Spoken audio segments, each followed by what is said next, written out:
Buonasera. Ciao. Grazie. Ciao. Hello. With three words.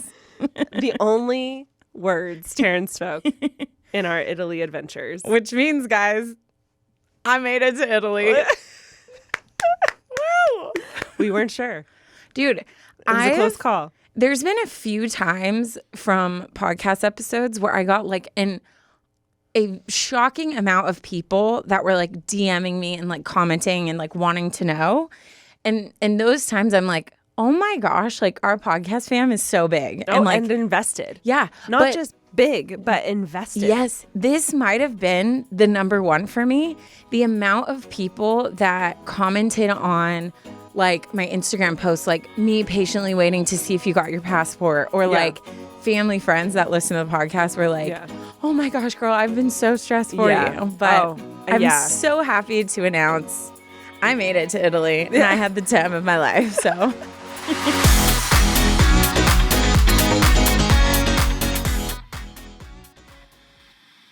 today's episode is brought to you by Indeed. Is hiring challenging? Yes. Do you love a challenge? Also, yes. You need a hiring partner that can help you rise to the challenge, and you need Indeed. Indeed is the hiring platform where you can attract, interview, and hire all in one place. Instead of spending hours on multiple job sites searching for candidates with the right skills, Indeed's a powerful hiring platform that can help you do it all. And with Instant Match, over 80% of employers get quality candidates whose resume on Indeed matches their job description the moment that they sponsor a job, according to Indeed Data US. So join over more than 3 million businesses worldwide that use Indeed to hire great talent fast. Start hiring now with a $75 sponsored job credit to upgrade your job post at Indeed.com/unsolicited. Offer good for a limited time. Claim your $75 credit now at Indeed.com/unsolicited. Indeed.com/unsolicited. Terms and conditions apply. Need to hire? You need Indeed. Support for today's episode comes from Jenny Kane. Perfect timing, honestly, because summer is essentially here and my wardrobe could definitely use a refresh. Jenny Kane is a California brand through and through, and their summer staples make getting dressed easier than it's ever been before. Think minimalist and effortless, but totally refined. Honestly, all the things that I am constantly striving to be. From flowy dresses and lightweight cotton cardigans to elevated versions of all of your everyday basics, not to mention the most incredible home essentials too. Jenny Kane is here to help you live your best summer yet. And for a limited time, our listeners are getting 15% off their first order. So go to jennykane.com and use code ADVICE, ADVICE, to get 15% off. So find your forever pieces at jennykane.com. Our listeners get 15% off your first order when you use code ADVICE, ADVICE, at checkout. That's 15% off your first order, JENNIKAYNE.com, promo code ADVICE. Let getting dressed be one less thing to worry about. And we thrived. Yeah. After recording the last episode, we had plans to do some work and stuff, and we canceled everything. I was like, Taryne, get out of here. Go do what you got to do. Get the passport. Yeah. Everything plans wise was already in motion. So that was a key thing in you being there. So she made it. We had so much fun. Yeah. Well too, I know, I forget what did we talk about? Oh, I talked about how you would help me with who to call, right? Yes. Yeah. Okay. So from there, and thank God for Ash, because literally it ended up working out perfectly, but on its own. But I would have been not a well human being for the next few days. You didn't get it till Wednesday, and we left Saturday. Yeah. Okay. Just the thought of that makes my shoulders tense. Just the thought, when you were sitting there explaining it to me in person, I started I was like, oh shoot, I can't I can't. No, I know. But you were so calm. I'm not built for this. You were so calm, though, and so helpful. But basically, I ended up reaching out to my local congressperson, got a hold of like someone who can help with passports. Which did not know that was part of their job. Did not know either. Had no idea. But the second I started talking to like the representative that I got, he was so sweet. Like, I love him. We're like friends now. Yeah. Because you know me, I'm like, hi, what's sir, your Instagram? Here's what's going on. Let's like, be pals. yeah. So anyway, so he helped me out, and basically I had a scheduled appointment that I was gonna have to go all day to like the federal passport building, which is down in like San Diego. Yeah, and it's like all day. Like you're there at like 6, and then you're done by like 4. If you're trying to get to San Diego by 6 from forget Orange it. County, forget it. Yeah, forget it. So I had that all set, and then it was like Tuesday night or Tuesday was when I talked to him. No, Monday. It was Monday after recording, yeah. Monday. And then the next day, because I literally was like habitually refreshing my application just to see if it had changed. And so it was funny because I was like, oh, well, I don't need to do this anymore because it doesn't matter. I have an appointment. But I was like, I'm just going to check. So I refreshed the thing, and then it says en route, and it says it's arriving Wednesday. Literally, I was like screaming, crying, throwing up, all the things. So then I emailed him, and I was like, how reliable is this? Like, right. Because you know how sometimes it's like, oh, yeah, your package will arrive on the 15th, and then it's the 30th, and you're FedEx. Like, where? It's en route. No, it's liar. Lies. Don't lie to my face. En route as in being built. Yeah, currently sewing it together. Yeah. So anyways, he was like, no, it's super reliable, but just check in with me and I'll keep your appointment just in case. And like he was the one that kept checking in and being like, did you get it? And he was like, I love that your new habit came in handy, because I told him, I'm like, all I do is check my application. Yeah. So anyways, it was very stressful, but it arrived, and it's the ugliest photo I think I've ever taken, but I didn't even care. It doesn't matter. I got my passport. Speaking of ugly photos. Oh, yeah. Yeah. So picture this. We have been frolicking in Italy for a week. We're exhausted. We are on our way back. It's early. We had to wake up at like 4 a.m. to catch our early flight. We have a layover in Istanbul, and we are hopping on our plane to get back to the States. And Alicia is so funny to me because who's Ashley. If you don't know who Alicia is, she's Ashley's sister. Alicia is my little sister. She has literally no middle ground. She's either full send, full glam, and like, or she looks homeless. Stunning. Yeah. Or rough. It's like, it's one or the other. Yeah. And she's always been that way ever since she was little. And it's so funny because you can still tell she's bougie. Like if you pay attention, she's wearing off-white sweats. She's wearing like a Prada jacket. Yeah. But all together, it's a hot mess. Yeah, like she's not looking great. She's not a cute traveler. She never has been. What's funny to me is I was there during this whole process of her getting her new passport. Her passport expired during COVID, and she last year got a new passport, made a whole deal out of like getting a hot photo. She wanted to look good. She did her full makeup. I think she hired a glam squad to do her makeup because she made a video out of it of her like going and nailing her hot photo for her passport. It's hot. It looks like model off duty. You know what it looks like? It looks like those celebrity, like Brian's photo, whatever that is. Like it looks like one of those photos where you look at it and you're like, oh my gosh, it's stunning. supposed to be chill black and white, but the model is just like she's modeling. The model is modeling. Yes. That's what Alicia's passport photo looks like. It looks so good. And she has her bangs down and she has brown hair. Well, Alicia, for COVID, dyed her hair red. And because she's traveling, not only does she not have makeup on, but she doesn't have her bangs done. So her bangs are kind of like slicked back in like a pony with the rest of her hair because she didn't do her hair. So this guy...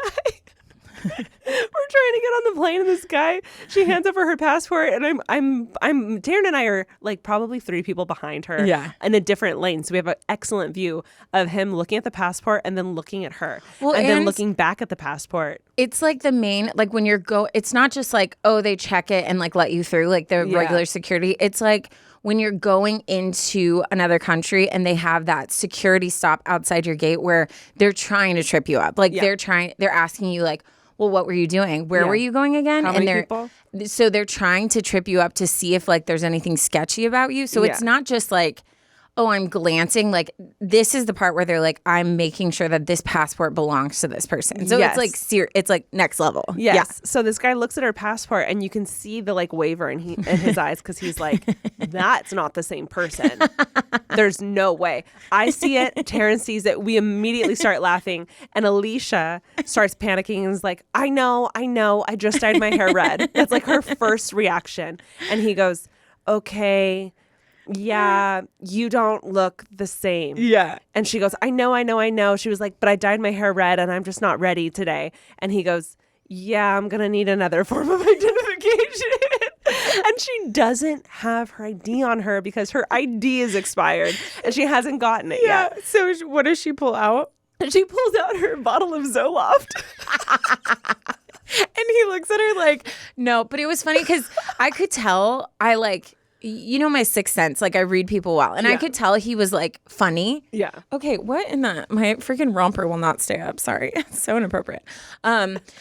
So I could tell he was like in a joking manner, which is the only reason I said what I said, because I was like, I'm just going to like contribute to like, this is funny, not Let's like lean we're into trying the to hide. humor here. Yeah. Yes. So I literally lean over and I was like, you know, because he's like, I'm going to need some other ID. I was like, honestly, just have her do her makeup and that'll help. Yeah. And so then he starts like cracking up because I'm just like calling her out basically. Yeah. He starts laughing. She pulls out her Zoloft that does in fact have her full name on there, which is a help. I know it sounds funny, but like at least it's a kind of form of ID. He ends up letting her pass, but it was so funny. Such you a should go watch her humility. TikTok. I think it's at like 8 million now. I know. And I'm like, dang, because I filmed that. I'm like, you should have tagged me, or I should have under my breath been like, follow Taryne Renee. Yeah. I could be famous too. But it was just so funny because she shows, you obviously don't see that. We can't film there, but she shows like what she looked like in real life versus her passport. And it's pretty great.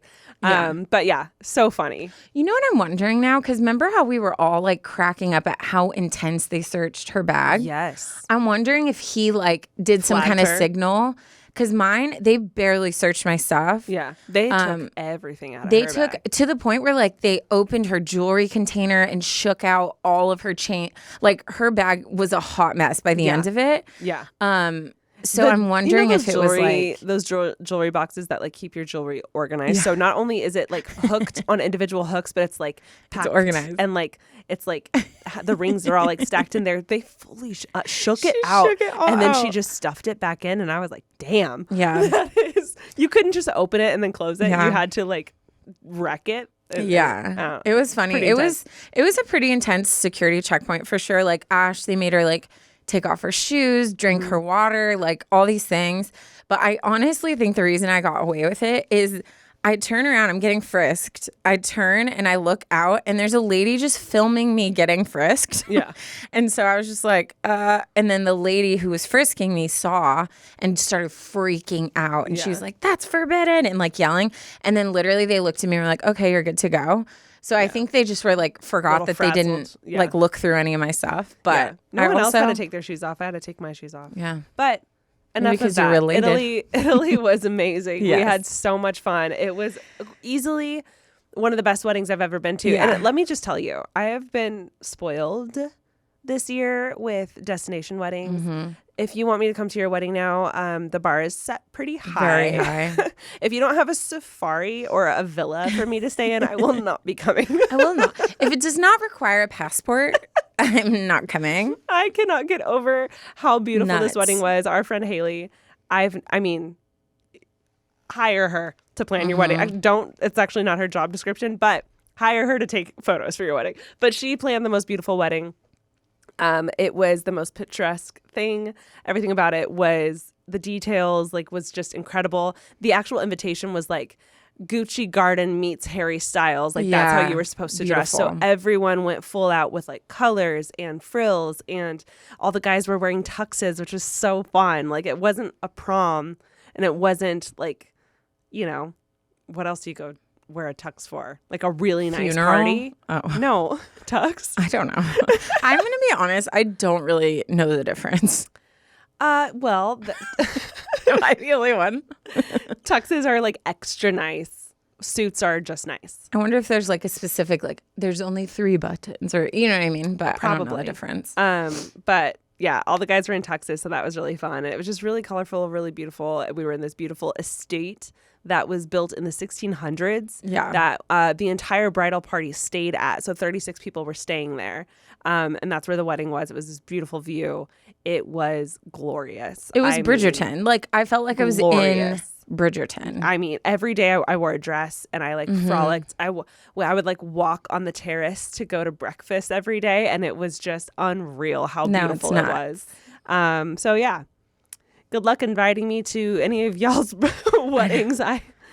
The bar is set. Wait, my own wedding will never be as good as that wedding. No. We almost need to just like forget. Like that wasn't a wedding. That was like a movie. That was a movie. That way we don't feel disappointed. It's not real life. Yeah. I need to start humbling myself now because my wedding might be a disappointment. Absolutely. Yeah. Also, I'm pretty sure I'm going to go live in Italy for a month at some point because I was obsessed. Yeah. Like it was so much fun. A lot of my friends are still there right now, and they keep posting stories, and I'm living vicariously through a couple girls who are currently single and in Italy, and I cannot. The drama. It's so good. It's so good. The men. Honestly, I'm such a sucker for accents and like just men who are from different cultures anyways. Like I did exchange Instagrams with my taxi driver. It was a beautiful. You know what it was? I got in the taxi. I was really scared that I wasn't going to get a taxi because we were in this like tiny, tiny small town. And like it's hard to get taxis, I guess, like the farther away you are during weird hours. Yeah. And so he was like my savior. And then I get in the car and I look forward and his hand's on the steering wheel and it's fully tatted. And I was like, hello, sir. Like, hey, and then his English was Daddy. amazing. So we just like talked forever and he's like into photography, all these things. Anyways, we got to like our villa because we stayed at a different one and just sat and talked for a while. Wow. I was like, love that this is my last night because what could have been? What could have been? I forgot his tatted name, but what hand could have taxi been? driver. Yeah. Tatted hand taxi driver is his full name. It's his full name. But yeah, I'm sure we have more updates and more stories will come from Italy, but that's our main We made it back. synopsis. Haley got married. And that's all that matters. Yeah. And we left our heart in Italy. Have you been struggling to say, like, because I got so used to saying, like, grazie after every interaction. So, like, my first day back, I kept wanting to say that. Or I, like, walked in the house and I was like, buonasera. And my brother was like, you did not just, like, do an Italian greeting. What in the, sorry, my romper's really bugging me. But yeah, I don't know. I'm like, I struggled to be like, oh, I'm back here because I got so used to like saying that to everyone. That's normal. Yeah. Yeah. It happens to the best of us. Anyways, RIP. Today's episode is brought to you by Indeed. Is hiring challenging? Yes. Do you love a challenge? Also, yes. You need a hiring partner that can help you rise to the challenge, and you need Indeed. Indeed is the hiring platform where you can attract, interview, and hire all in one place. Instead of spending hours on multiple job sites searching for candidates with the right skills, Indeed's a powerful hiring platform that can help you do it all. Indeed streamlines hiring with powerful tools that find you matched candidates. And with Instant Match, over 80% of employers get quality candidates whose resume on Indeed matches their job description the moment that they sponsor a job, according to Indeed Data US. One of the things I love the most about Indeed is that it makes hiring all in one place so easy because of Indeed's hiring platform where you can choose to invite people that resonate with you. Candidates that you invite to apply are 3 times more likely to apply to your job than candidates who only see it in search, according to US Indeed data. And even better, Indeed is the only job site where you can only pay for applications that meet your must-have requirements. That's absolutely incredible, saves you so much time. And Indeed is an unbelievably powerful hiring platform that delivers 4 times more hires than all other job sites combined. People, all job sites combined. And this is all according to Talent Nest 2019. So join over more than 3 million businesses worldwide that use Indeed to hire great talent fast. Start hiring now with a $75 sponsored job credit to upgrade your job post at Indeed.com/unsolicited. Offer good for a limited time. Claim your $75 credit now at Indeed.com/unsolicited. Indeed.com/unsolicited. Terms and conditions apply. Need to hire? You need Indeed.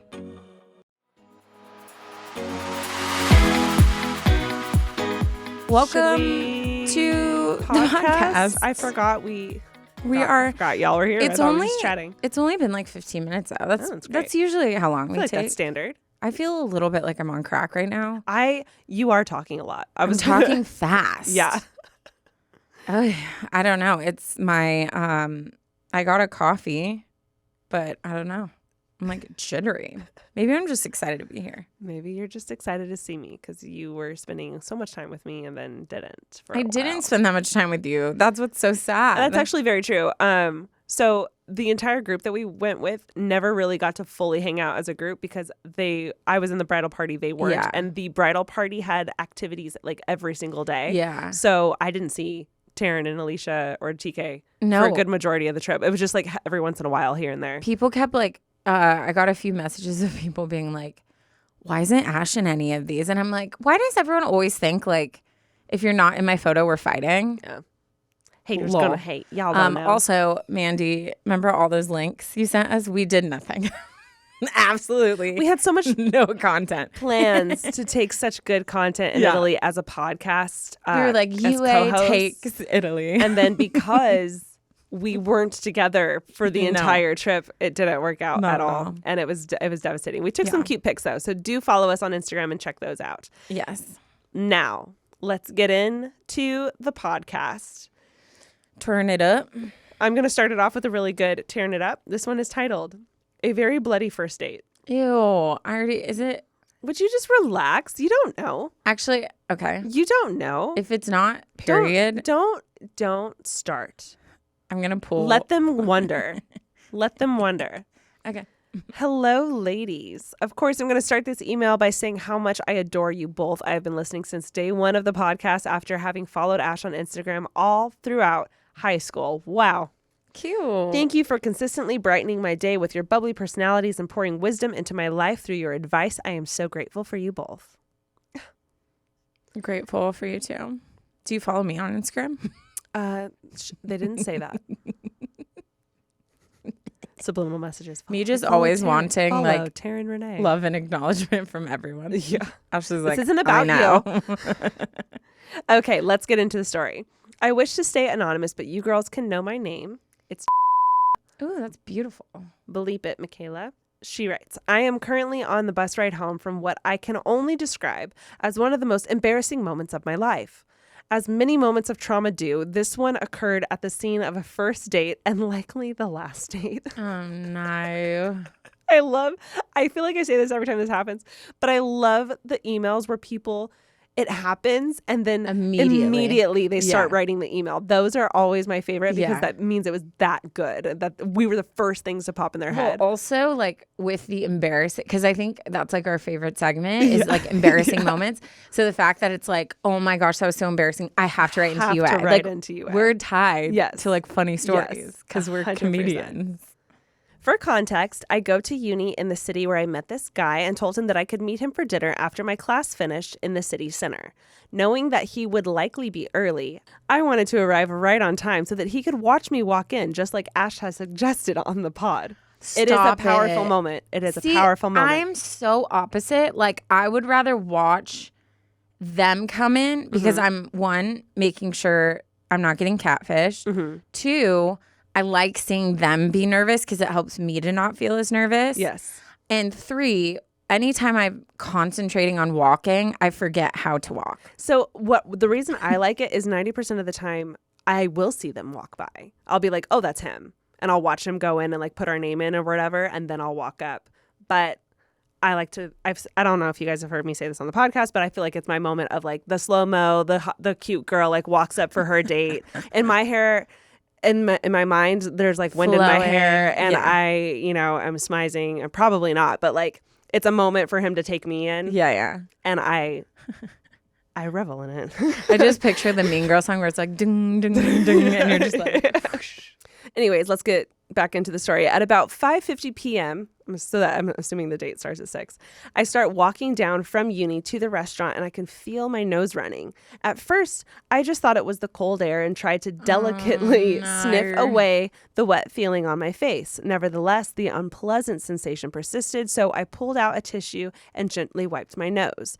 To my absolute horror, my runny nose was not from the chilly air, but rather from a nosebleed. How incredibly annoying. At this point, I had about 5 minutes till my dinner reservation, so I sat on the bench not far from the restaurant and held my nose until it stopped bleeding. Well, 15 minutes later, and it still hadn't stopped, despite how freezing cold I was at this moment in my cute little mini dress. After 20 minutes, I was so embarrassed at how late I was and sick of awkwardly holding my nose while strangers staring at me and asking me if I was okay. I was on my last tissue, so I decided to start walking and hope that my nose would sort itself out on the way. She adds in big, bold font, big mistake. Oh, gosh. By the time I got to the restaurant, I was flustered and a little lightheaded. Well, yeah. It was incredibly warm inside, which I knew was bad news for my fragile face, as a sharp change in temperature typically opens the floodgates when it comes to a reoccurring bloody nose. So I guess everyone can see where this story is heading by now. Everyone except the ever-optimistic me, who never strayed from the positively deceptive lie that everything is going to be okay. On that note, I spotted my date and walked over to the table. As I looked down to find my seat, the floodgates opened and blood started pouring out of my nose at the rate of a small tsunami. Oh my gosh. My poor date didn't know what to do, but I tried to play it cool. How? While scrambling for a napkin, before I had the chance to sit down, I sprinted off to the bathroom with blood gushing out of my face. In doing so, I fled from the interpretive art piece painted by red blood stains that I'd left all over the table. After another 15 minutes, I was finally able to turn off the tap in my nose and psych myself up to go sit back down with my poor date. But the story does not end there. About halfway through our dinner, I felt the strange feeling that every woman dreads. Yes, it was that time of the month. Oh my gosh, how is she still alive? I know. The stress of the day had distracted me from the knowledge that my period was looming, and luckily for me, it had chosen this fabulous moment to make its first appearance for the month. Yippee. Immediately had to run back to the bathroom, leaving my date behind again and forgetting to take my bag with me. So now I'm in the bathroom with my period, no tampons, next to no confidence, and a very fragile nose. Oh my gosh. At this moment, I knew that the only thing I could do was pray. So I prayed for these two specific things. One, that Jesus would come back immediately and take me to heaven so that I would never have to return back to my table with my date. And two, if that wasn't possible, that at least I would have this story read on the Unsolicited Advice podcast. We are equal to Jesus returning, so that's, your wish is our command. We got you. Evidently, the Lord refrained from answering the first prayer, but if you're reading this, he was faithful in the second. And if not, at least I got a free dinner out of it. As they say, all is well that ends well. Hope this story made you giggle. I'm just glad this mortifying moment is in the past. God bless you both. With all my love, from Anonymous. P.S. I've included a photo of me so that you can put a face to the name. Oh yeah, I want to see. Oh, she's so cute. She's so cute. You poor thing. I'm sure. I'm so sad for you to have experienced that, but that was a great story. So I'm like grateful that it happened for the content purposes. And like everyone needs a good embarrassing story to whip out at a dinner party, you know? Well, also like as with every like first date horror story, if the guy really is going to let that deter from like hanging out with you, then, you know, unless he's like, he has like a phobia of blood or something, then it's like, okay, I understand that. A true gem of a human being would be like, oh, let's see how she reacts to this unfortunate situation. And if you're being positive the whole time, I'd be like, that's a catch right there. Yeah. That's a good girl. I don't. Girl? Good girl. I hated that. That's I don't know why I said that. Good boy. That's a good girl. A good guy. I do feel I've never had a nosebleed actually, like ever. Knock on everything. Yeah, you better careful. Yeah, there's a lot of things that have never happened that I'm very curious what it would feel like to experience, but I also am fine to not ever experience. Yeah. Like passing out. I don't know. Yeah, I've come close. I used to get nosebleeds regularly as a kid, so I had them constantly, and it would just happen. I'd wake up, it'd be everywhere. I would like feel lightheaded, and then it would come like crazy. And I swear it was from the age of like 8 to 12, and then it like stopped. Like I get them every once in a while with allergies, but very lightly.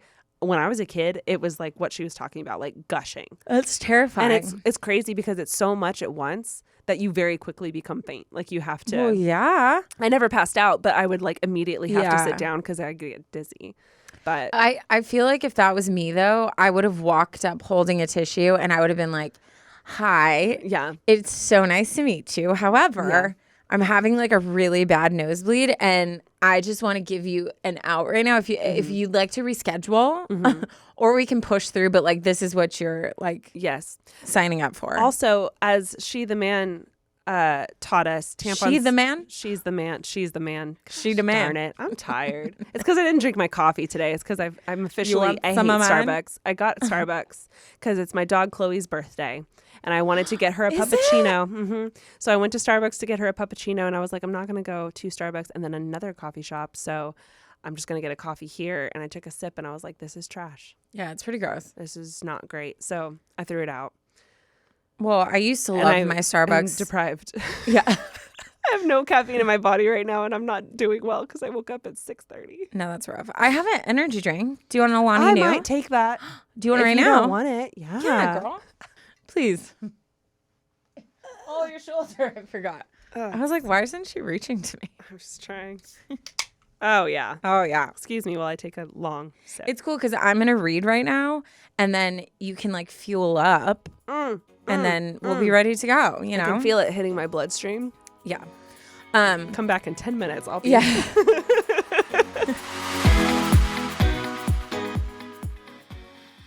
Support for today's episode comes from Jenny Kane. Perfect timing, honestly, because summer is essentially here and my wardrobe could definitely use a refresh. Jenny Kane is a California brand through and through, and their summer staples make getting dressed easier than it's ever been before. Think minimalist and effortless, but totally refined. Honestly, all the things that I am constantly striving to be. From flowy dresses and lightweight cotton cardigans to elevated versions of all of your everyday basics, not to mention the most incredible home essentials too. Jenny Kane is here to help you live your best summer yet. And for a limited time, our listeners are getting 15% off their first order. So go to jennykane.com and use code ADVICE, ADVICE, to get 15% off. In any season, but especially this one, their dresses are the it item. I'm obsessed with the Cove dress and the road dress for summer occasions, and their new day dresses, oof. Dresses in general are just becoming my everyday go-to uniform. Jenny Kane is known for their super luxe cashmere sweaters, but trust me, they do summer cotton better than anyone. The Chloe cardigan is a fave for beach days, and their cotton fisherman sweater is a bestseller every single year. Plus, everything in their collection is designed so intentionally that you can style pieces together without a second thought. Jenny Kane believes in the art of simplicity. They focus on comfort, quality, and timeless design, so you can curate a wardrobe that never goes out of style. You can wear it season after season, year after year. Plus, they have an incredible rewards program where you can earn up to 10% back with every purchase, and joining it is completely free. So find your forever pieces at jennykane.com. Our listeners get 15% off your first order when you use code ADVICE, ADVICE, at checkout. That's 15% off your first order, JENNIKAYNE.com, promo code ADVICE. Let getting dressed be one less thing to worry about.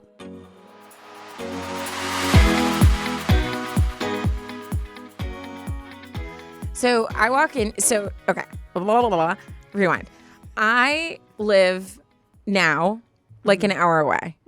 If I bank on an hour to get here, usually it's like perfect because technically it takes me less than an hour, but an hour is like I have like a 10, 15 minute cushion, right? Yeah. So usually when we have our regular recording time, I leave an hour before and it's perfect. When we have mornings, I usually leave like an hour and a half to give a cushion. Yeah. But the freeway is alive and it decides whether it's going to devour you or not. Living, breathing demon. It really is. So like I'll be driving and I'm like, wow, I have so much time. I'm so productive. Ashley's going to be so proud of me. And then all of a sudden the freeway stops and I glance. It's like a movie every time. I glance over at my phone and watch it and then it's like bing and it like goes up like 20 minutes, right? Yeah. So I knew walking in here, I was like, Ash is going to be mad because she hates late. Just late. It's not even like she wasn't late. Tardiness. It's like anyone who's running late, she's immediately judging you no matter what your excuse is. I could have been like, oh my gosh, I went into labor on the freeway and delivered the baby myself. And she'd be like, but you're 20 minutes late. So anyway, so I walk in, I say hi to everyone, and I like look over at Ash and she's just like, hi. But I could tell she's like annoyed, right? So then we're like talking about it because when I give her Lonnie New a second ago, I was like, okay, well, now are you going to like me? And then she just went into explaining. It's not that she doesn't like me, but I was like, we need to do this on the pod because I feel like people are going to relate to both of us. Yes. As all things do, I blame my mom. I did not see that sentence going there. I blame my mother because I spent my entire childhood walking into class late because my mom and my sister are tornadoes when it comes to getting ready. And that probably gave you so much anxiety. And I hate being late because of that. And I had this whole conversation with my dad one time because my dad's extremely punctual and he would always get so mad because everywhere we went we were late. And he said at one point he just had to give up because it was never going to happen with his wife, my mother. I'm dead. And I remember laughing and being like, dude, I think the reason I'm so like anal about being places on time is because I consistently like showed up to class late and got tardied, like had to do all the things, and I'd be like, it wasn't my fault, you know? Yeah. And I so that's my only excuse as to why I'm so weird about time. I have more empathy for you. Oh, thank you. Than I ever have in this issue. It's unexcusable. Like I need to be better at like, that's not Taryn's fault. Yeah. Because I'm not mad at you. Yes. I'm frustrated at the situation because all I see is the time and I'm like, I didn't see 10:19. In my head, we're 30 minutes late. Yeah. Like, round it up. We're just rounding up. So that's just me making my own life miserable. To clarify. But yes. It's so funny to me because I'm one of those, like, I'll either arrive right on time or within 10 minutes. Because to me, if you're 10 minutes late, like, you're still fine. Yeah. You know? Also, I had this really long conversation. So a couple years ago, we found out my dad was not only did he have ADHD, but he's autistic. Mm-hmm. And my parents made me read a bunch of books. I've watched a ton of videos. I've done a lot of research on this whole thing. And that means me and my sister have at least the tiniest little bit. And it's so funny because they were like, oh, it'll look different from one person to another. And it typically shows up more like OCD. And Alicia's little tick is so different from mine, and I know mine's time. Yeah. It's without a doubt time and like clean. Everything has to be clean. Also, like, my house has to be spotless. Yeah. Well, I think that's why, like, I'm not going to get into this because, you know, I could talk about this way too long of a conversation forever because that's like going to get to the actual podcast. Something I specialize in with, like, working with kids. But years ago, they changed it from being autistic to autism spectrum disorder, and they made it a spectrum because all of us have like a little bit of something. So but that's one of the things on there is very literal, so very like, no, you said you're going to be here on this time and like also, like, when I tell you something, you take it face value, where I'm like, no, Ash, I meant this. And you're like, how am I supposed to know that? You know what I mean? Yeah. But it's so funny. It's been quite a journey of like learning about all of that stuff. But yeah, it's not an excuse, but I blame my mom and my dad's genes, and that's where I'm at today. So I'm going to sip my Alani Nu now. Because I'm so tired. I did not see that going that way. The jet lag has got me. Yeah. I've been waking up at 6:30, and I'm going to be honest. I love it. I get so much done by 10 a.m. I forgot to tell you. I'm a morning person now. Look at you. Yeah. It's the jet lag, but I'm rolling with it. Yeah. I'm waking up. I'm getting work done. I'm posting by like 8 a.m. because I'm like editing. It's wild. Got so much work done. Been cleaning. It's been good. But yeah, then that means my 2 p.m. slump happens around 11. It's 10:58. We better get going. And it's extra bad because I didn't have coffee this morning. No, but dude, how many sips have you had? 3, but it's hitting. Sip, hooray, because she's thriving now. Didn't take much. You're like those girls in high school that like take a sip of their first beer and they're like, wow, I'm drunk. This might be my favorite podcast episode ever. Which is great because you wanted to kill me like 20 minutes ago. So we're going in the right direction. We're friends again, everyone. Dead. Okay. Oh no. Are we going to make it? The last like 30 seconds were just Should we just continue chaos. talking about our childhoods and how everything's our mom's fault? I mean, you know I love to talk about myself. Oh no. Okay. I'm actually very excited to get into my story because I feel like it is written. I felt like I was reading like the script of a movie. You'll get what I'm saying. Like it's so detailed and my heart was just broken the whole time reading this. And I do think this is very relevant to what a lot of people I think are going through right now because it has to do with a relationship struggling during COVID. And I think a lot of relationships did. And now it's like what now? And we were just talking about that, remember? It's like, okay, enough time has passed that we're like, oh, I should be back to normal. But the fact is like, there is no normal. Like all of us are different people. Yes. From COVID. Yes. So anyways, I think this is going to impact a lot of people. And I think it also is going to open people's eyes to be like, oh, if people are still struggling, like they have a right to struggle. Yes. Like it's not that long. It's not. That was traumatic for all of us. That was a global pandemic. Yeah. Doesn't happen often. Yeah. No, absolutely. Absolutely, Ash. Okay. This one is titled Divorced at 28, Will I Ever Trust Men Again? My name is Fanny, and I'm living in Europe in a small country called Hungary. Sorry for the grammatical errors in advance, as English is not my main language, which is so funny she says that because she writes so beautifully. Like your English kicks my English's butt. Astronaut. I'm going to bleep it for you. Not me using improper English to explain that my English is... Oh my God, shut up, Taryne. Okay, we're going. Okay. Can we talk about me trying to bleep her? Because I thought she was going to say ass, so I said astronaut. This is not good. We're not in a good... Serious. Be serious. Pull it 3, 2, together. 1. Okay. I am an Enneagram 7. I just filled out the test on your Insta. Oh, because we have a link. We have a link. And recently got a divorce from my high school sweetheart. That's so sad. Honestly, it has been the biggest hardship of my life. I would have never thought that I would be divorced at the age of 28. My heart aches every time I think about the conditions of this whole process. I met Matthew, let's call him that, in high school and immediately felt a connection. His family is fully Christian, and as for me, my family, it is just me and my mom and everyone from my mom's side. So the feeling of deep connection was mutual when Matt and I started to talk and hang out together. Soon we said I love you to each other and became girlfriend and boyfriend. I truly felt like I had met my other half, whom I was destined to meet. It was a connection so strong and so natural we both felt and truly loved each other. Soon we got engaged, and in the year of 2016, we got married. We were so excited to start our adult life together, and it went great. We moved into our first apartment, got a dog, and started our own separate businesses. He started a construction company, and I fell in love with floristry. I feel like beautiful.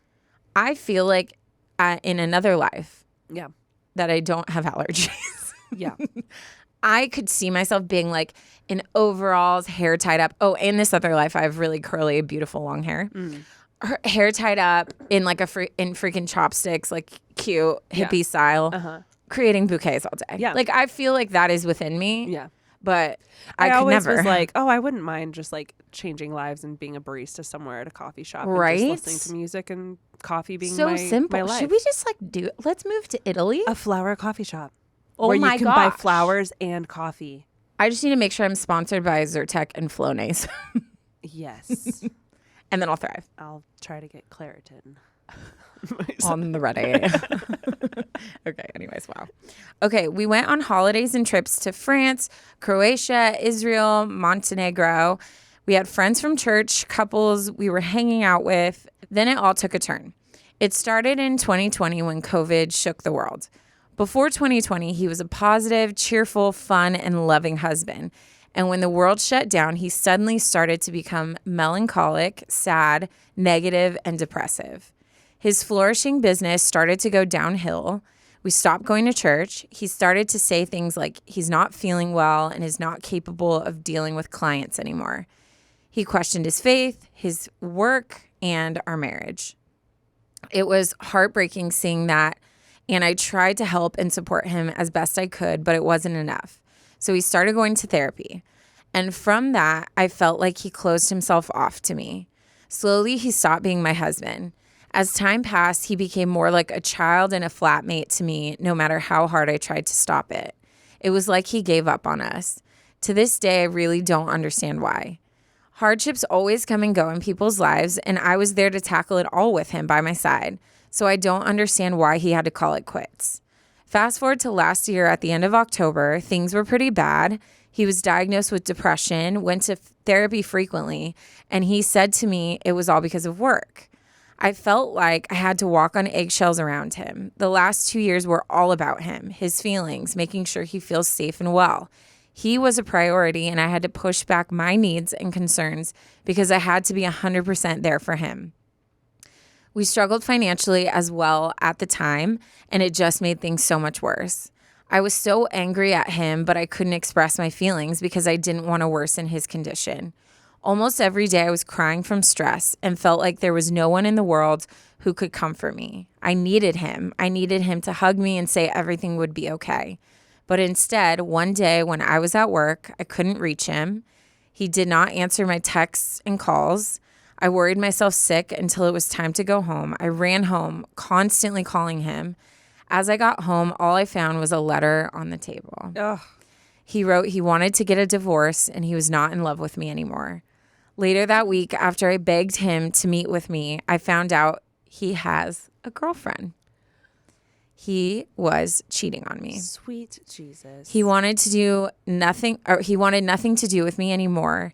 It was not the work that depressed him. It was our marriage, our lifestyle. The next few weeks were the most devastating time of my life.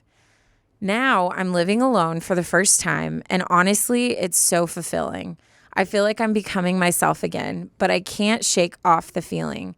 What if I can't trust men ever again? What if there's no one out there for me?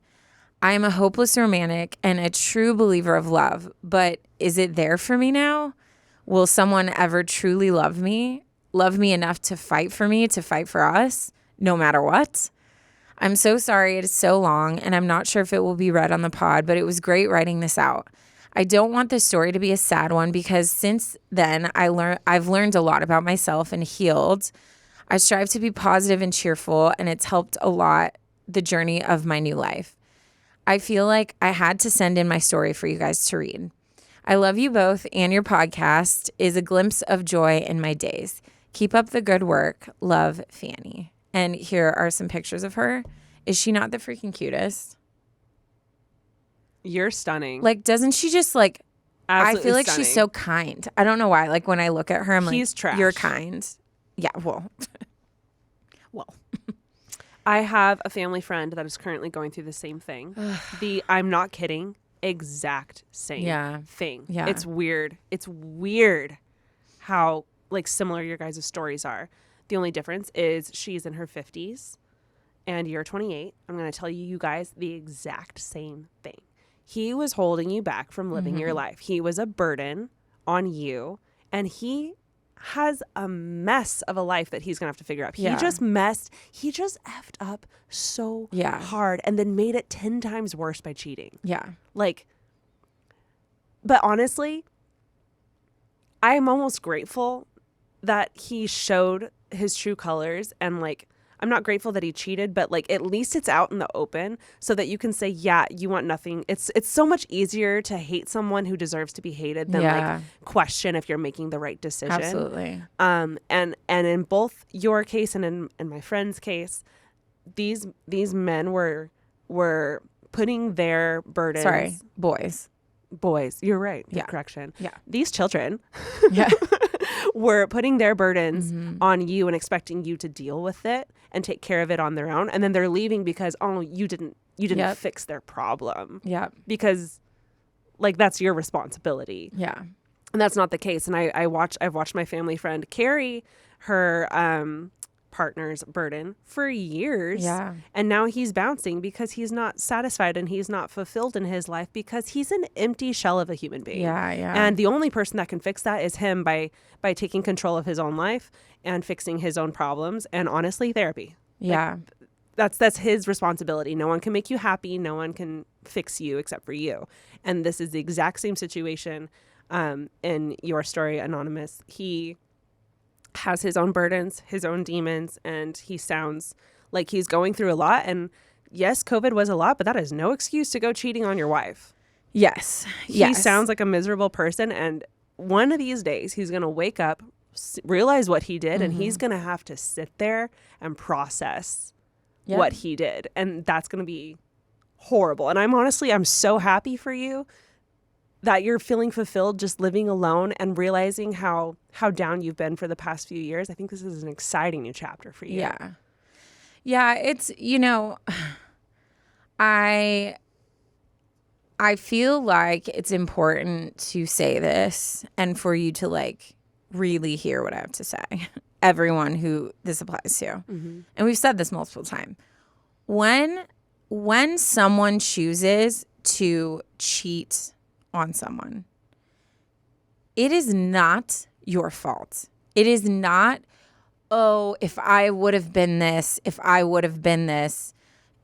only I could have been this, then he wouldn't have like gone outside of the marriage. Mm-hmm. It is not your fault. That is a reflection of something going on within that other person. Mm-hmm. And it is so hard to keep that reality in your mind because all you feel is like, you went to someone else because I'm not enough.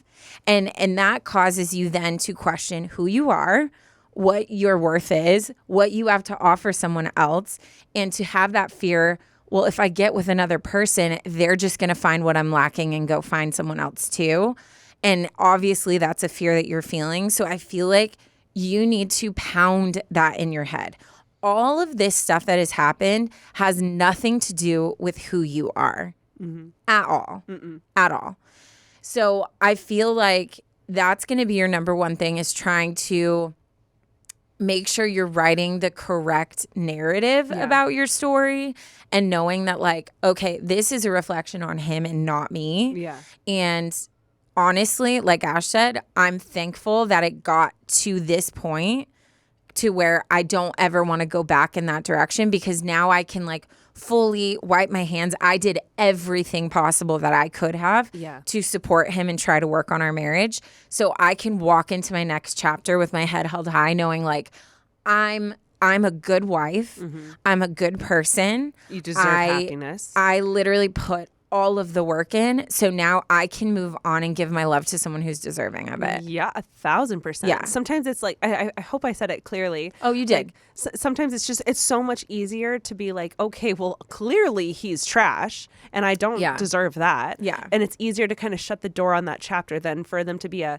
good guy, but like kind of questionable in some things. So I would take this as a clear sign from God to shut that door, which it sounds like you did, and then lock it. Yeah, no, for sure. You're not allowed to go back. If he comes crawling back and he's sorry, that sucks for him. Yeah. That sucks for him because he has to sit with that.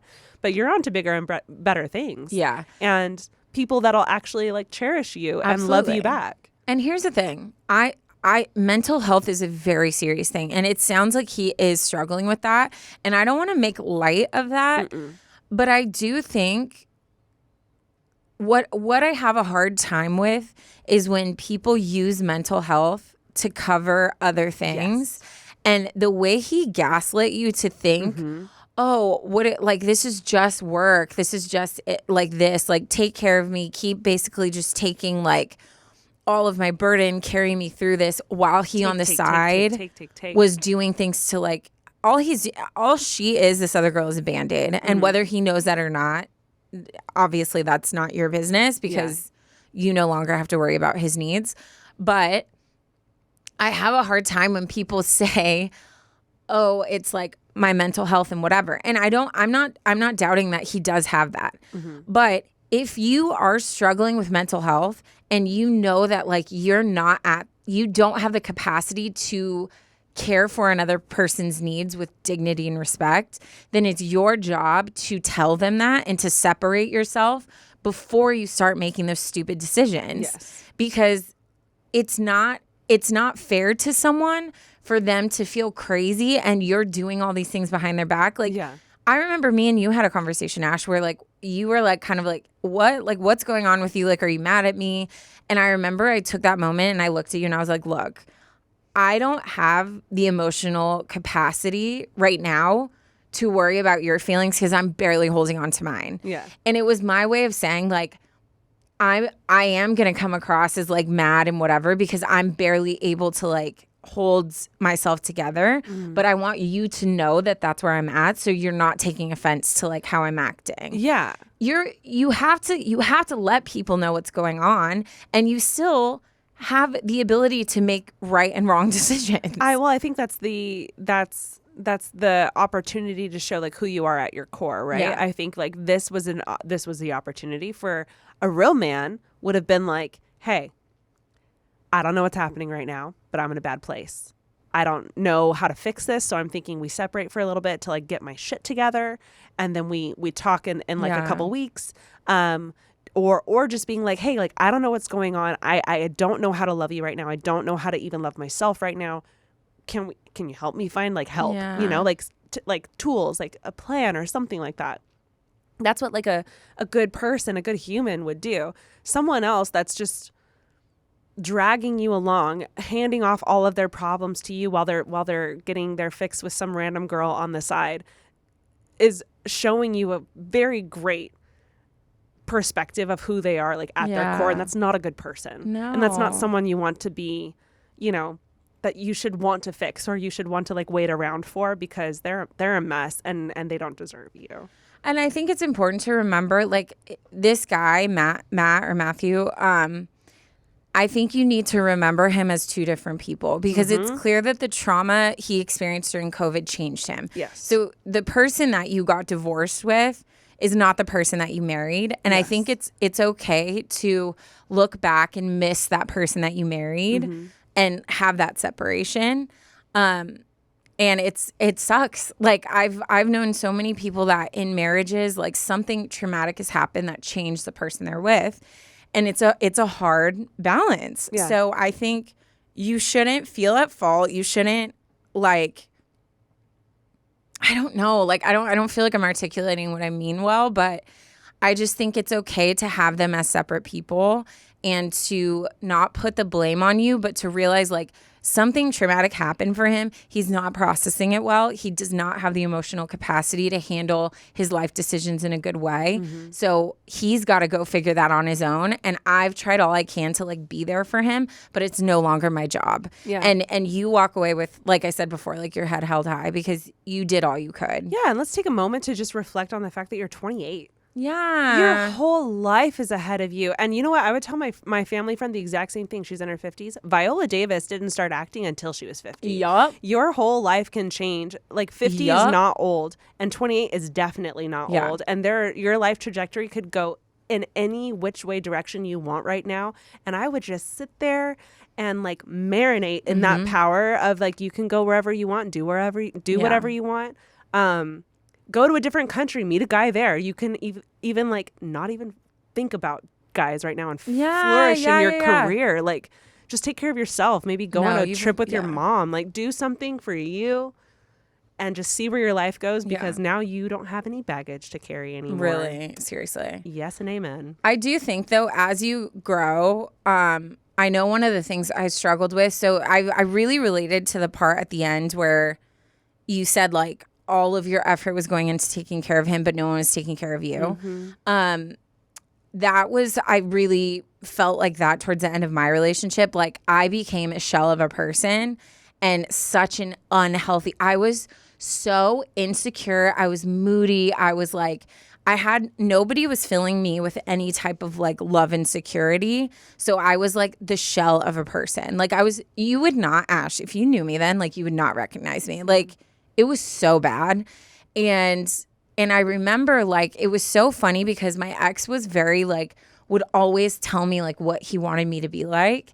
And I had such a hard time measuring up to it and kept feeling like I failed. So it was like, I became this like terrible, in my mind, like a terrible person. And then once we broke up and I was able to just be myself and to like fulfill myself, I became this beautiful human being, right?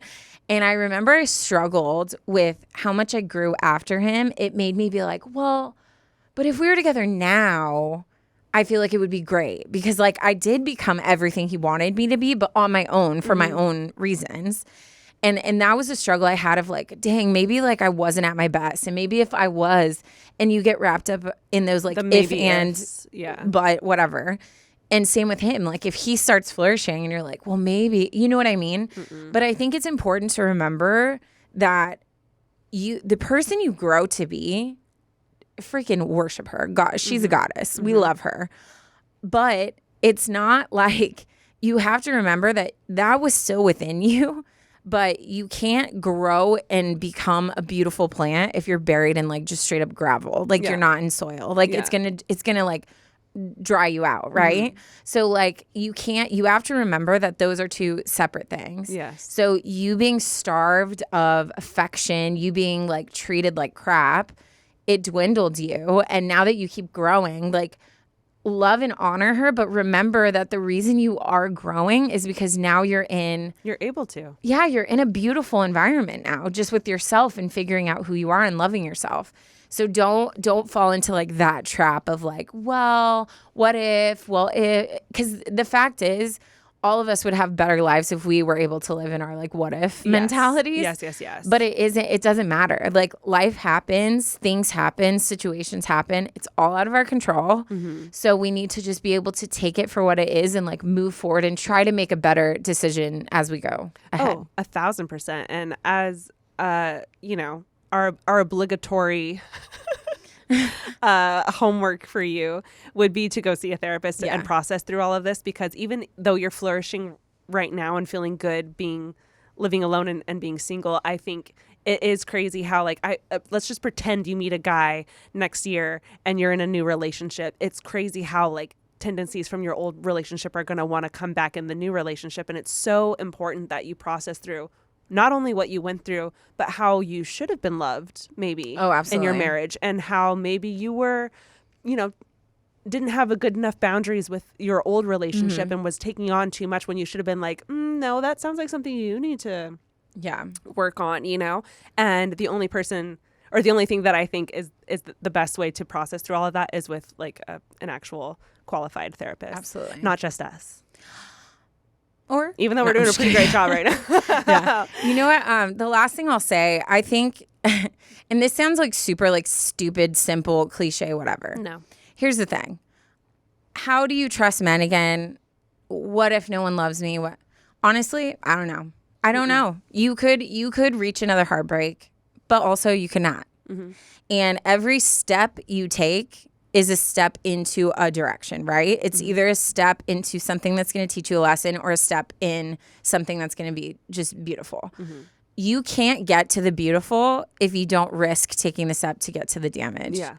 So it's one of those things where you have to separate. Every man you meet is not Matthew. They're not. And it's not fair for them to be judged on his mistakes, just like you wouldn't want to be judged on someone else's mistake. Yeah. Another thing, what's the name of that author that does the high five in the mirror? Mel Robbins. Oh, I'm so shocked that her name came to me. I'm so bad at names. No, you knew that immediately. To me. I immediately saw her face and was like, it came. Saw her face. Came to me. I need to send you, and maybe we'll repost it on UA, but there was this TikTok I saw of hers that was so freeing because I struggle with that control of the unknown too. And she was like, every time you come to, I'm going to totally butcher it, which I'm like, maybe we shouldn't post the TikTok in case everything I say is opposite. She said, like, everything that you like come to that you're like stressed about, tell yourself, let them. Just 2 words. So, oh, my friends went somewhere and they didn't invite me. Okay, let them. Oh, my boyfriend like did this and I don't know. Okay, let them. And her whole point was that there's 2 scenarios. Either a situation is going to reveal to you something about a person that makes you decide whether they are meant to be in your life or not, or it's a situation that's completely out of your control. So no matter what, instead of trying so hard to desperately keep something bad from happening, like, let it go. Like, just let people do what they're going to do. Because they're going to anyways. Exactly. And I know you probably, when you look back at like all these years of like struggle in your marriage, there was probably so much sheep herding going on, right? Like you're like, oh, she's okay, holding this is this bad. together Let me here. do this. Like, she's trying to put this back together over yeah, here. like, I'm getting these weird thoughts, but like, no. I just need to like step up this. I need to, instead of like, if you were to just sit back and be like, I'm going to give him space to be who he is. And then I'm going to make that decision of whether, hey, like it's showing me something that I'm like, this is not good, or I'm not going to stress because I have zero control over someone else's emotional, mental state and their ability to make the right decisions. Yeah. So I look at that and I'm like, I think if we all could just take steps back, put our hands up and realize like we are not in control. Yeah. But we can, the things we are in control of is our own decisions, How we respond, what boundaries we lay, how we love and care for ourselves, and how we respond, like you said. So that's something I would just, when you go forward, stop trying to control what if. Be in the moment and know who you are and what you deserve.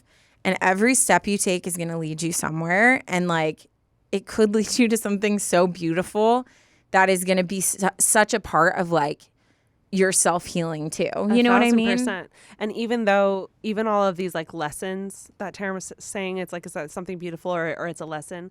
Like those lessons turn you into the person that you are. Yes, you know, like absolutely. Those lessons become like core memories that you learned from and create the character and the personality of you.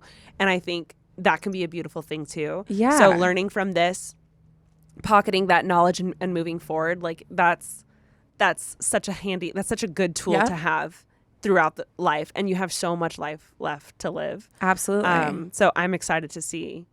This sounds weird to say because I know you're going through it right now, but I'm just so stoked for this new chapter of your life. Yes. I feel like you're about to thrive and blossom, and I'm just really happy for you. Yeah, me too. You got this, girl. But broken trust is like so hard to come back from. Yeah. And I think what's important to remember too is like, and this is the last thing I'll say because we've been talking a lot. I've been talking a lot. I don't think healing is ever actually like accomplished, check, boom, move on. Right. So I feel like sometimes that's what gets so exhausting is because you're like, I'm never going to like feel secure. I'm never going to get over this. I think that every time, what's that thing? Remember we've talked about it before.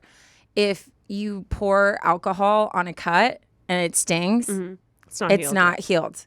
If you pour alcohol, like people are always like, oh, I have all these scars from my past relationship. Well, if you pour alcohol on it, is it stinging? Because it's not a scar. It's not healed. Yeah. And I don't think that's an open wound. I don't think that's something to be scared of. For me, every time like something comes up and I'm like, oof, I feel like a little like ouch. Yeah. Like, why does that still hurt? I'm like, oh, something's coming up. And for me, that gets me excited because I'm like, sick. I'm about to like process something that needed to be processed because we hold so much in our body and our mind and like whatever. So every time something comes up, take it as like a productive way to be like, oh, I'm gonna like give this the time it deserves to like process and like work through it. And then I'm gonna move forward. And if something else comes up, then I'm gonna process it and move forward. And I'm always moving forward, but I'm not just like, okay, let me take 6 months and go to therapy and do all this self-love. Cool, I'm healed from my ex. Like, amazing, now I'm ready. Yeah, I don't think you ever do. That'd be great. Yeah. If you were like, oh, yeah, 6 months of therapy and you're healed. Right? Done. Yeah. Sold. like in the movies where they wake up and they're like, I'm ready. Yeah. Like, it's not like that. Like, No. you're always processing past hurts. So just like take it one day at a time and you're going to do great. Yes, ma'am. Yeah. Ash, would you like to hear a dad joke? I would love to hear a dad joke. Amazing. Okay. Let's wrap it up with the dad joke. Wait. As we always do. Okay, ready? Yes. You don't have to answer this one, so it's good. Okay. Because you don't have to be like, shoe, Oh. bike. Okay. Okay. I lost an electron. You really have to keep an eye on them. Ah, that's a good one. Science. Okay. Sorry. Science. Science. Guys, you already know the drill. If you made it to the dad joke, we love you the mostest. Thank you so much for listening to the entire podcast, for supporting us in this endeavor of having a podcast. Be sure to check out our merch. And if you have a story that you want to share or something that you want advice on or even a funny tearing it up, this is us calling you out and telling you to send it in. We love first date embarrassing stories where your nose starts bleeding. We also love like awkward, embarrassing stories where like you fall or someone saw you, naked because you like, I don't know. What? I don't know. Okay. I'm just trying to think of another one. Keep it together. Send it all in. If it's serious, if it's funny, we want it all. And that's all we got for you today. Sorry, I was a hot mess. Hopefully I wasn't too hot of a mess. You are too hot. Too hot. I don't know why I was fishing for the... Anyways, let's say goodbye. Okay, bye. Before things get weird. Bye.